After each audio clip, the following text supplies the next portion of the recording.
Let me ask you something, and I want you to be brutally honest with yourself. What would you do right now, today, if you were not afraid? Would you launch that business? Would you ask for the raise? Would you step onto this stage and speak your truth to a room full of strangers? Take a good hard look at the invisible walls surrounding your life. I promise you, most of them are made of fear. Here's the staggering part. Those walls are not real. According to research published in the journal Behavioral Therapy, 85% of the things people worry about never actually happen. And of the 15% that do occur, 79% of subjects reported they handle the situation far better than they expected. Let that sink in. The math is devastating for fear.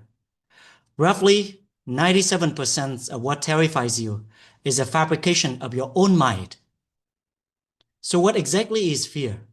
Let me give you an acronym that will change the way you see it forever. FEAR, F-E-A-R, false evidence appearing real. Fear is not a fact. Fear is a feeling dressed up in a three-piece suit pretending to be logic. It's a brain of a jealous security guard, the one who pulls off the fire alarm every time someone lights a birthday candle. Neuroscience confirms this. Your amygdala, the almond-shaped cluster deep in your brain, cannot distinguish between a genuine threat and an imagined one. It fires the same chemical cocktail of cortisol and adrenaline, whether a lion is chasing you through the savannah or you are about to give a Monday morning presentation. The lion is real. The presentation, it has never, in the recorded history of humankind, eaten anybody alive. As Jacques Adele once said, everything you have ever wanted is on the other side of fear. Fear is exaggerated. Fear is falsified. Fear is illusory. And fear is rootless. It grows in the dark soil of uncertainty and feeds on the fertilizer of inaction. But shine the spotlight of courage on it, and it shrivels like a vampire at sunrise. Do not take my word for it. Let me tell you about people who looked fear dead in their eyes and keep walking.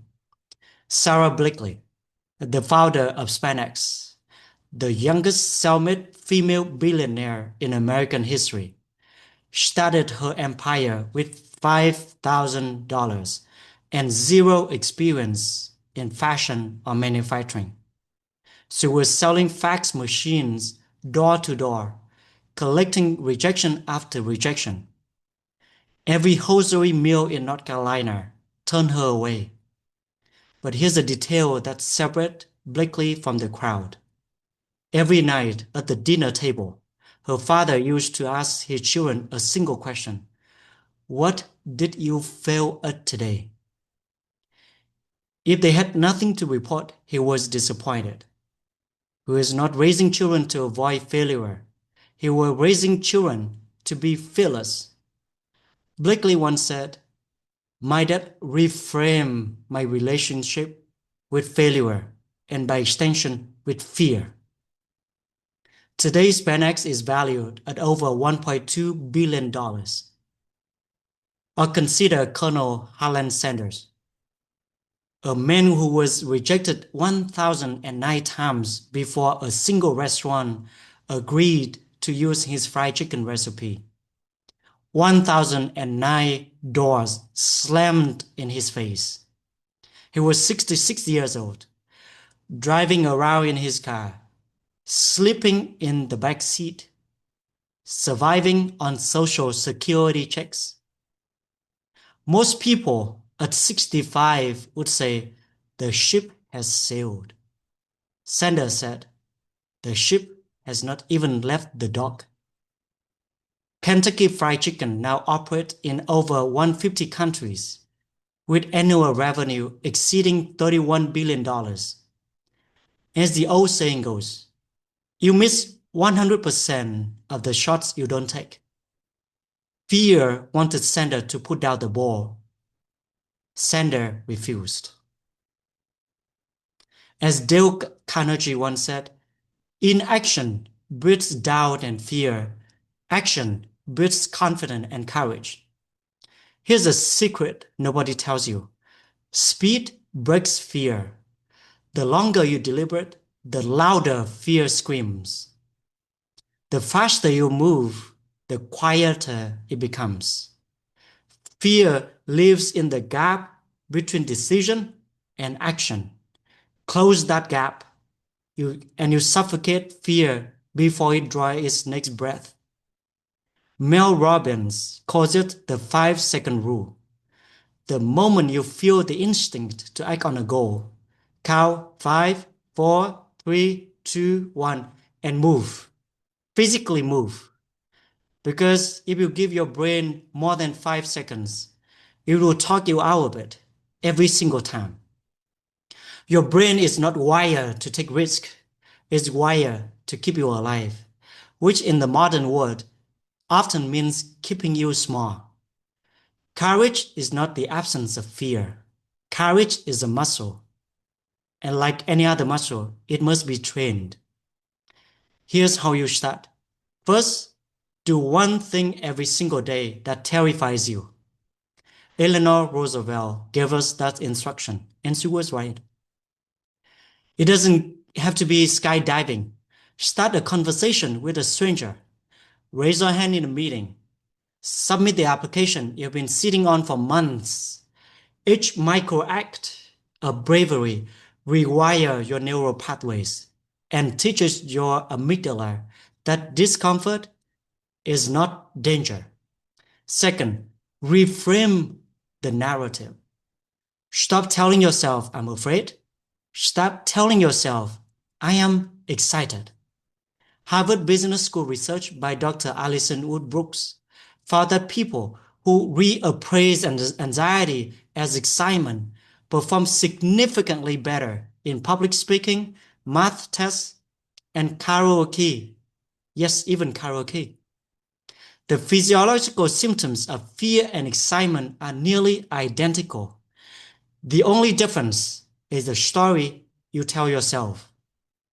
Third, burn the boats. In 1519, Hernan Cortes landed on the shores of the Yucatans with 600 men and ordered his ships to be destroyed. There was no retreat, no plan B, no safety net. When your only option is forward, fear becomes irrelevant and audacity becomes your oxygen. Fellows and friends, your comfort zone is nothing more than a beautifully decorated prison cell. It has a television, it has a couch, it has Wi-Fi, but make no mistake, the door is locked from the inside, and you are holding the key. A study by the University of Virginia found that people would rather administer electric shocks to themselves than sit alone with their own thoughts for 15 minutes. We are so afraid of confronting what lies within us that we could choose physical pain over mental stillness. That's a tyranny of fear. It doesn't just stop you from leaping, it stops you from even looking over the edge. Be audacious, be relentless. Be the person who walks into the room and make fear nervous. Jump out of the safe zone, not because you are reckless, but because you understand a limitless life demands a fearless spirit. This morning, I want to leave you with a declaration. Not a suggestion, not a recommendation, a declaration. I choose to live without chains. I choose to speak when my voice shakes. I choose to live when my knees tremble. I choose to build when the critics jeered. I choose to begin when the odds say stop. I would not negotiate with fear. I would not make peace with mediocrity. I will not trade my potential for the comfort of certainty. Because fear is a liar, and I'm done listening. Tomorrow morning, before the coffee is brewed, and before the excuses begin, I want you to do one thing you have putting off because you are afraid. Just one. Send the email, make the phone call, sign the lease, book the flight, write the first page. Whatever it is, do it before fear wakes up.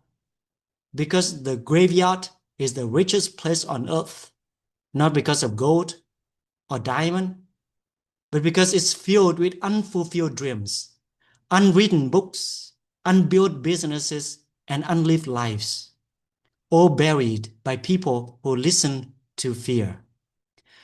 Do not let your treasure be buried with you. Go out there and live limitless.